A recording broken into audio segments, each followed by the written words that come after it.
Dirasika, ngobrol asik Dirasika. Apapun infonya, sampaikan ke Rasika.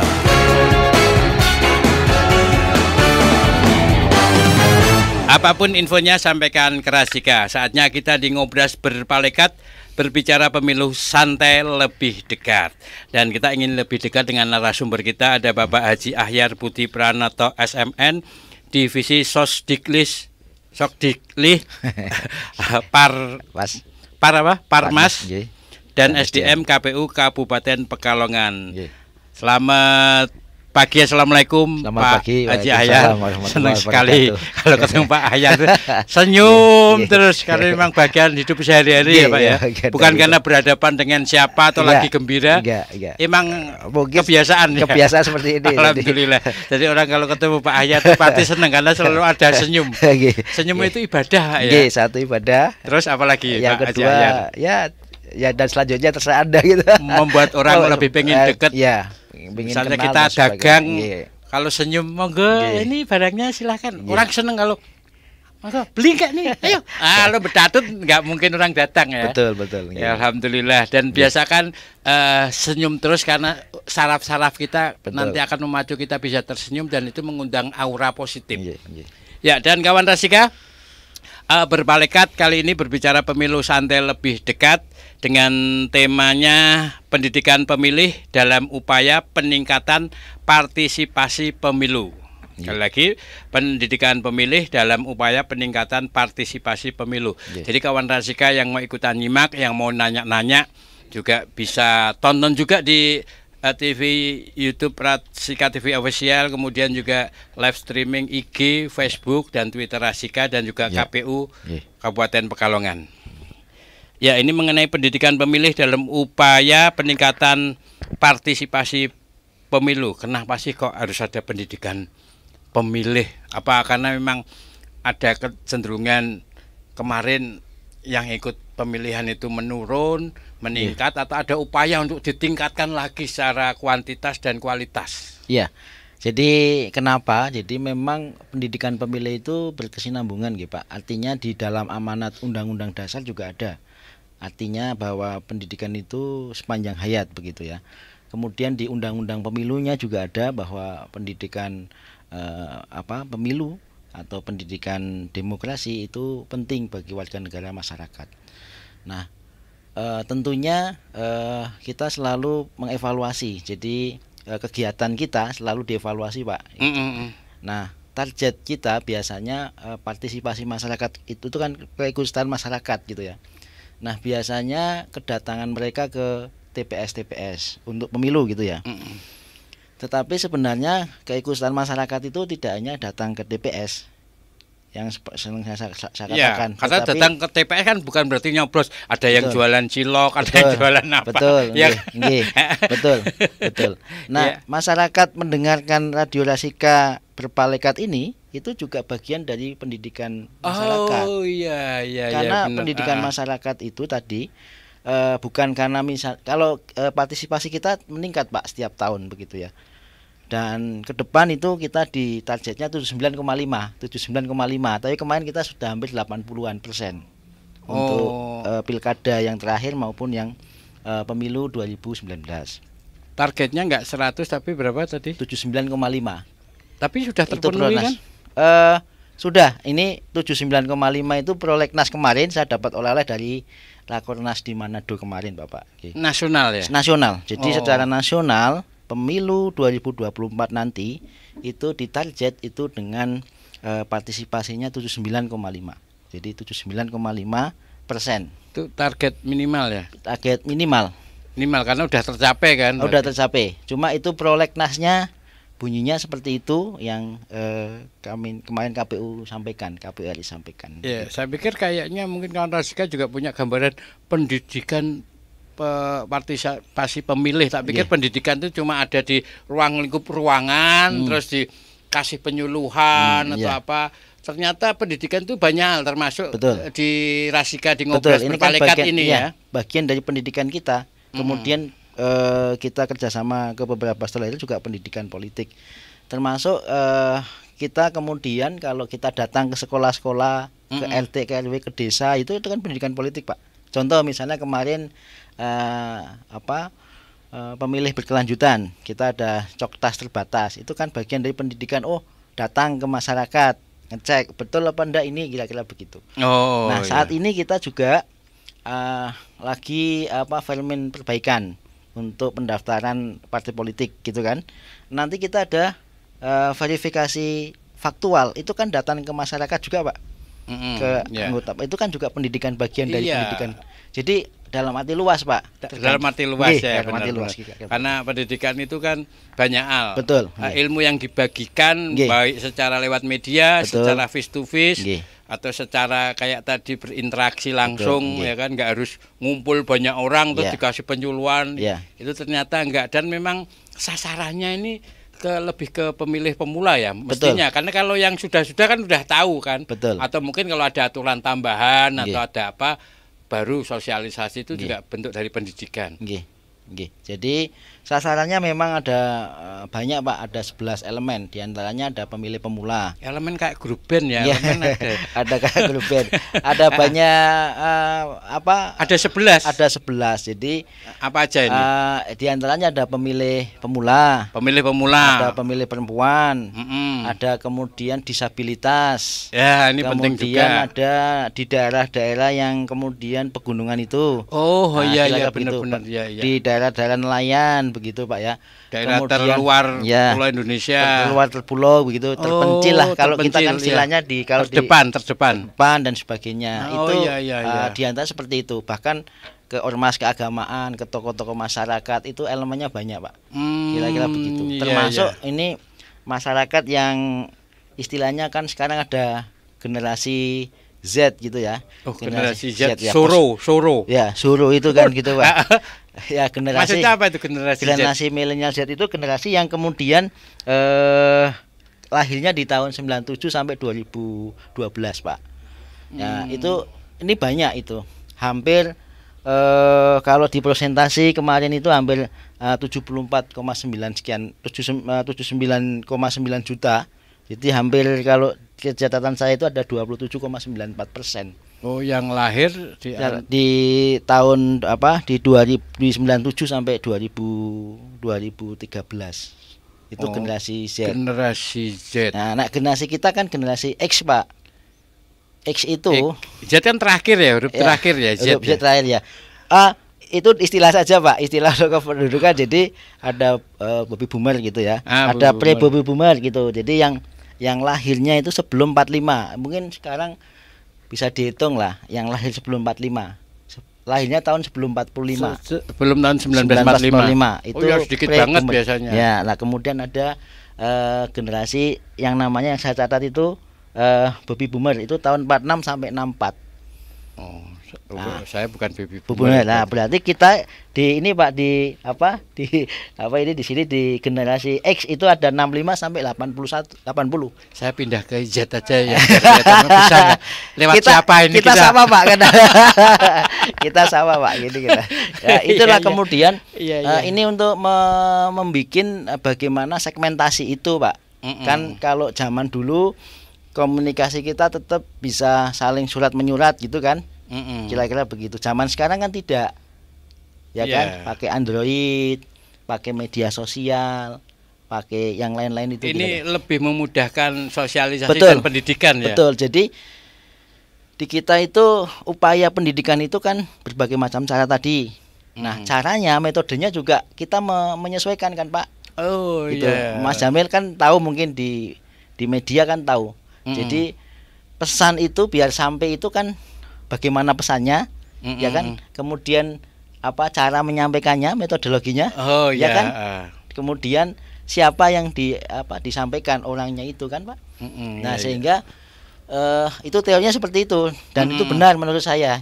Jadi, ya, karena beda-beda antara misalnya pemilih pemula, cara menyampaikannya juga beda. Yang ada di pegunungan berbeda, cara dan metodologinya berbeda juga ya. Petani, nelayan juga berbeda, Pak, yang jarang di rumah. Iya, kira-kira begitu kan. Senangnya apa gitu kan, kira-kira. Ini bagian dari yang kemudian nanti ada namanya pendidikan pemilih berkelanjutan Pak, kira-kira begitu. Dengan model sistem berbeda. Kita punya SIPARMA, Sistem Informasi Partisipasi Masyarakat. Nanti ada indeks partisipasi masyarakat Pak. Ya, pendidikan itu kan tidak cuma ke pemilih. Betul. Tentunya penyelenggara juga. Betul. Bagian dari itu juga ya. Jadi baik internal maupun eksternal. Ya, luar biasa kawan Rasika. Kerja KPU memang harus benar-benar kerja keras ya. Betul Pak. Kerja keras tahapan demi tahapan, tiap hari itu selalu saja ada yang dikerjakan. Betul. Bukan nyari-nyari kerjaan, tapi selalu saja ada yang dikerjakan. Selalu Pak. Karena kita tahunya kan orang tiap 5 tahun baru kerja, tiap bulan nombok gaji misalnya. Tapi kalau belum tahu kayak begini, nggak ngikuti Ngobras Berpalekat, kita nggak akan pernah tahu pekerjaannya. Ternyata divisi-divisi itu punya pekerjaan yang setiap hari melakukan aktivitas agar untuk meningkatkan kualitas demokrasi kita dan partisipasi masyarakat untuk mensukseskan pesta demokrasi baik pilkada maupun pemilu. Ya, nanti kita lanjutin lagi Pak Hayat. Kawan Rasika, sekali lagi yang mau nanya-nanya boleh WA di 08564 773 1111. Tetap di Ngobras Berpalekat, berbicara pemilu santai lebih dekat. Rasika FM. Baterai ABC, jaminan mutu, serbaguna dan tahan lama.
dalam upaya peningkatan partisipasi pemilu. Jadi pendidikan pemilih dalam upaya peningkatan partisipasi pemilu. Ini peningkatan ya, bukan karena kekhawatiran kemarin dari setiap itu menurun, tapi ini berusaha meningkatkan terus, termasuk dengan targetnya tadi 79,5%.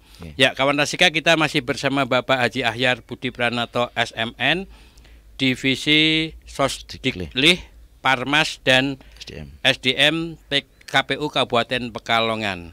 Ya, dan kawan Rasika bisa saksikan juga di live streaming Rasika TV Official dan juga KPU Kabupaten Pekalongan. Yang mau nanya-nanya juga silahkan bisa WA di 085647731111.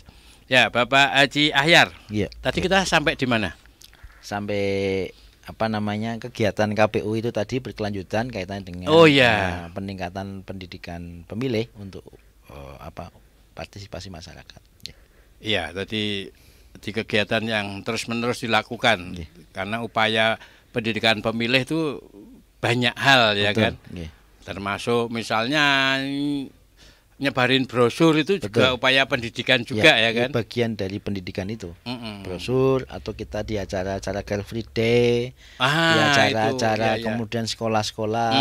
Malah besok kita akan datang ke sekolah-sekolah yang ngejak kerjasama ke kita gitu, yang satu sekolah hampir 500-700 orang kita datang gitu, kita terbuka gitu.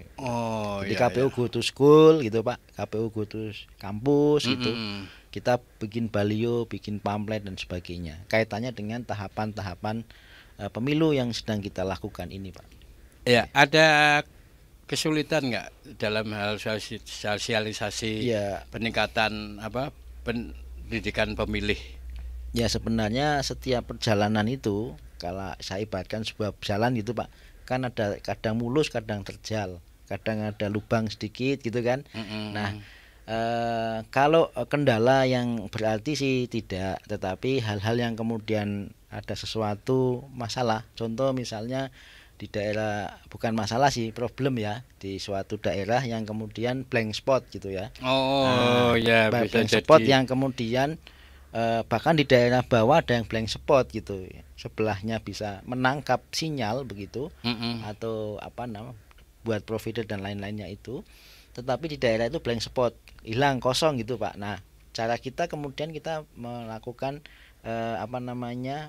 sowan ke dinas Kominfo misalnya, atau ke sebuah perusahaan yang swasta yang membidangi komunikasi itu. Ya, tapi kan begitu, Pak. Artinya dari 11 elemen tadi yang disebutkan, tetap ada tingkat kesulitan yang berbeda dalam sosialisasi peningkatan pendidikan pemilih itu. Kalau yang pemula misalnya lewat tadi SMA itu mungkin lebih, tapi yang saya bayangkan itu yang daerah terdepan, pegunungan, yang tersebar dan termasuk jangkauan dari sinyal-sinyal itu juga mengalami kesulitan. Itu kendala yang banyak yang mana sih yang dialami? Ya, kalau di Kabupaten Pekalongan ini kan ada daerah pegunungan, ada daerah pantai gitu Pak. Nah, daerah pegunungan setinggi-tingginya di Kabupaten Pekalongan kan tetap bisa kita lalui Pak, tapi tadi blank spot tadi. Nah, kesulitannya biasanya kan Medan itu ada yang suka Pekalongan atau Medan ini? Maaf Pak, ini jalan gitu ya. Di Pekalongan Pak. Apa istilahnya Pak? Jalan itu berterjal yang belum diaspal gitu masih daerah seperti itu. Saya pernah mengalami beberapa daerah di atas itu yang mungkin sekarang sudah agak halus gitu ya. Dulu waktu pertama kali jadi KPU saya 2018-2019 itu, satu daerah yang kemudian kita harus pakai motor Pak, pakai Tunggriono kali ya, daerah Simego sana gitu. Kemudian yang harus pakai motor gitu. Di daerah Kandang Serang, di daerah Paninggalan kita ada. Terus di Petung itu yang harus naik motor bawa kotak suara. Itu kan begitu. Jadi pakai motor itu karena jalannya memang harus pakai motor. Kemudian kalau daerah pantai misalnya pada saat kena rob dan sebagainya, tadinya nggak rob, tiba-tiba itu kan harus pakai mobil yang kemudian yang cukup tinggi gitu, atau kita siapkan semacam pelampung untuk semacam kapal itu Pak, untuk membawa logistik pemilu itu. Nah, itulah hal-hal seperti itu yang kemudian kita lakukan gitu. Sehingga mitigasi itu kalau bahasa bencana itu kita pilah-pilah Pak. Jadi mana yang kemudian kita lakukan dan bekerja sama dengan pihak-pihak terkait gitu Pak. Makanya sebenarnya kalau pemilu itu dan pemilihan itu tidak hanya KPU Pak, itu kerja-kerja semua pihak. Makanya kita menggandeng semua pihak untuk bekerja sama karena mereka yang punya kewenangan itu tadi. Iya, menggandeng semua pihak dalam peningkatan pendidikan pemilih. Iya. Karena orang taunya pendidikan pemilih itu ya dilakukan oleh KPU. Iya. Kemudian badan ad hoc juga ya kan. Iya. Kalau badan ad hoc itu juga sosialisasi pendidikan mereka juga penting ya karena mereka termasuk penyelenggara ya. Iya, jadi tadi yang saya sampaikan tadi multi pihak Pak ya. Jadi multi pihak beberapa pihak. Kalau yang disampaikan badan ad hoc itu kan nanti nanti itu maksudnya badan ad hoc itu PPK, PPS yang kemudian membantu kerja-kerja KPU gitu Pak. Saat ini belum terbentuk gitu. Nah, nanti pihak-pihak yang terkait itu kan tadi yang dulu saya sampaikan Pak. Jadi misalnya dengan dinas pendidikan, dengan Kemenang, dengan pengadilan PN ya, dengan kejaksaan dan sebagainya, dengan BPBD, dengan Kesbangpol dan sebagainya gitu Pak. Jadi yang harus diajak kerjasama tuh multi pihak banyak sekali Pak. Ya. Bahkan kalau kita punya program pun kita menggandeng pihak luar gitu Pak. Jadi selain internal di dalam KPU itu ada pihak-pihak di luar yang kita ajak. Karena nanti kalau misalnya contoh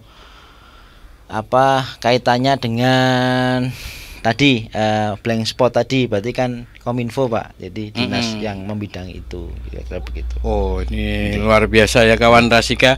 Artinya kerja-kerja itu harus terus dilakukan, upaya kerjasama dengan pihak-pihak terkait mau dan tidak mau memang harus dilakukan agar kelancaran dalam bekerja KPU untuk pendidikan pemilih ini berjalan dengan lancar sehingga akhirnya kualitas demokrasi itu tidak hanya sekedar kuantitas target tadi Pak ya. Targetnya sekian tapi ya kan terus ada tendensi kecurangan atau dan lain-lain. Terus masyarakat nyoblosnya datang, peningkatan yang datang banyak ini tapi yang nyoblosnya sembarangan misalnya itu kan juga kalau nggak ada sosialisasi pendidikan pemilih ini jadi selain kuantitas juga kualitas Pak ya. Jadi itu nanti berbarengan Pak. Sebenarnya sepakat. Cuma kan kalau kita ditanya berapa itu berarti kan angka. Cuma saya lebih sepakat ke proses ini, partisipasi masyarakat itu proses. Jadi dari mulai seperti ini masyarakat mendengarkan, masyarakat ikut, ingin tahu bla bla bla, termasuk nanti pada saat kita membuka kegiatan-kegiatan untuk badan ad hoc dan sebagainya itu bagian dari masyarakat kemudian berpartisipasi dengan apa? Dengan kita selalu misalnya di Rasika ini gitu kan, yang kemudian masyarakat mendengarkan dan bertanya kan seperti itu. Atau nggak bisa mendengarkan kan bisa kita lewat YouTube kita atau lewat Facebook Rasika dan sebagainya kan bisa lihat Pak. Makanya kan ini sudah 44 kali nih saya teman-teman selalu siap Jumat dilihat, kalau nggak bisa ya dilihat di Facebooknya KPU Kabupaten Pekalongan. Iya bisa pas episode apa tuh biar kawan Rasika tahu ya kan. Jadi informasi kekinian dan terkini itu kan bisa diupdate Pak. Iya itu kira-kira begitu. Ya jadi kawan Rasika artinya minimal kita paham lah kalau ketika kawan Rasika nggak tahu nggak nanya bukan berarti tidak paham ya, pastinya kalau nggak nanya ya mungkin dengerin aja kuotanya nggak ada untuk nanya atau sudah paham. Minimal sudah paham artinya ini bisa disampaikan ke masyarakat luas, ke tetangga, saudara-saudara sehingga ini bentuk kerjasama meringankan kerja KPU juga ya kan. Karena naluri orang atau kita masyarakat itu ada keinginan tahuan Pak, itu kan lahiriah jadi pasti ada keinginan tahuan lah. Cuma porsinya yang kecil, sedang, besar gitu kan. Kira-kira begitu. Jadi pendidikan pemilih tadi sekali lagi ada 11 elemen. 11 elemen yang kita garap, Pak. Perorangan atau lembaga atau instansi ya? Ada di antaranya elemen itu. Elemen itu perseorangan atau kan apa? Misalnya pemilih pemula, Pak. Pemilih muda, terus perempuan, terus ormas. Ormas Ya kan, itu organisasi RT ya. RW itu kan begitu. Ah. Nah, misalnya kalau perempuan atau wanita seperti Dharma Wanita, ibu-ibu PKK, itu berarti kan lembaganya. Ya lembaganya, Di dalamnya itu orangnya, individu, ya kan gitu kan begitu. Nah, misalnya dengan media di dalamnya ada Mas Jamil, ada laki-laki dan perempuan, tapi media. Pemula di SMA berarti instansi. Berarti kan SMA Pak, seperti itu. Ya. Tapi di dalamnya itu ada individu-individu yang kemudian ada perorangannya kan. Nah itu tadi masuknya kan masyarakat SDM-nya. Ya, materi pendidikan pemilih itu diantaranya apa? Tapi nanti dulu ya Pak Haji Ahyar. Kawan Rasika tadi prosesnya, perjalanan dan lain-lain kita belum tahu materi pendidikan pemilih itu diantaranya apa aja. Nanti tetap tunggu jawabannya di Ngobras Berpalekat, berbicara pemilu santai lebih dekat. Rasika FM. Hotel Marlin Pekalongan mempersembahkan promo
Rasika.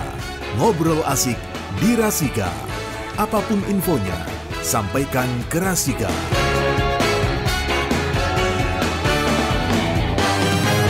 Ngobras berpalekat, berbicara pemilu santai lebih dekat, ya kan? Karena kadang ada yang dekat di mata, jauh di hati, dekat kepengennya kayak seperti WA itu ya, HP itu ya, jauh perasaan lebih dekat dengan HP lewat WA, tapi ketika dekat malah pada main HP. Mendekatkan yang jauh dan menjauhkan yang dekat. Tapi kalau berpalekat ingin dekat dengan kawan Rasika. Betul.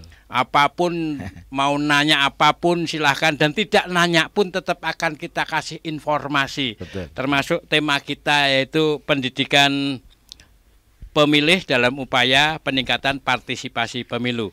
Nah, ini pendidikan pemilih. Nah, berarti kan ada yang ingin disampaikan. Yang disampaikan itu biasanya berupa materi. Betul. Materinya diantaranya apa aja nih, Pak Haji Ahyar? Pertama kita tentunya materi pendidikan politik itu kan banyak Pak ya.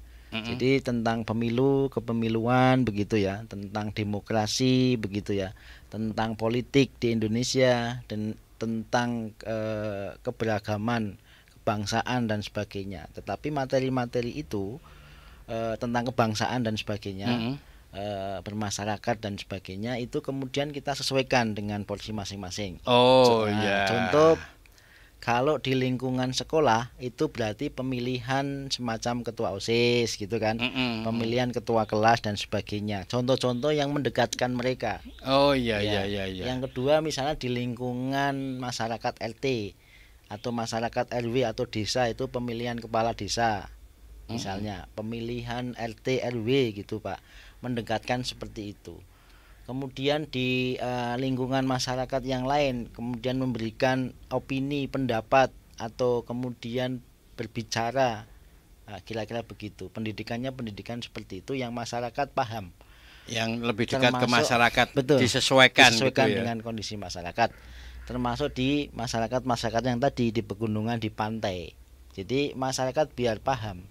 Iya, kan begitu Pak. Di materinya banyak banget. Banyak. Di antaranya secara garis besar seperti itu Pak ya. Jadi pendidikan politik itu tentang politik itu sendiri, kemudian tentang pemilu dan pemilihan, tentang demokrasi, tentang keberagaman di Indonesia dan sebagainya itu Pak. Ya, kalau medianya sendiri, untuk menyampaikan pendidikan pemilih itu diantaranya apa? Kalau di sini kan Rasika lewat media radio.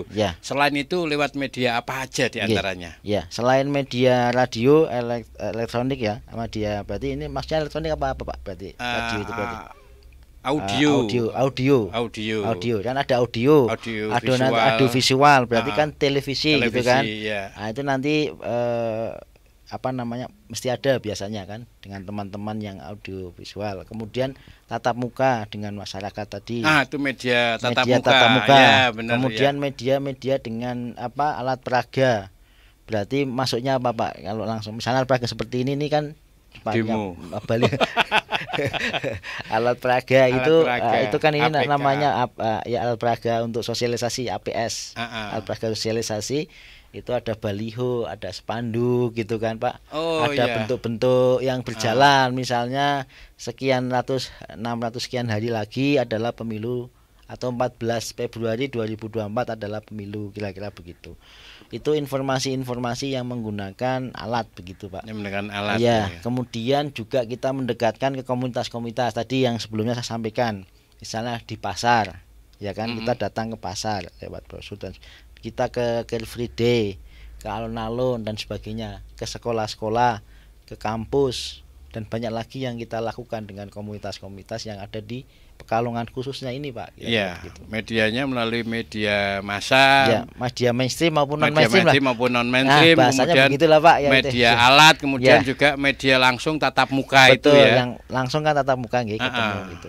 Jadi ternyata banyak sekali yang harus dilakukan oleh KPK, KPU Pak. Saya ingat ada yang ketangkap KPK itu OTT itu DMA itu ya. Beritanya masih rame Pak ya. Salah satunya saya penggemar dia Rumah Pancasila. Nggak taunya ikut ketangkep.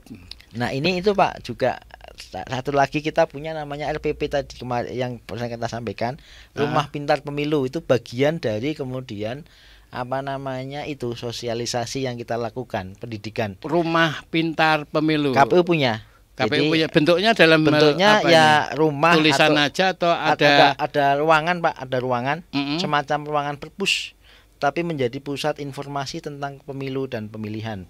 Di situ isinya apa?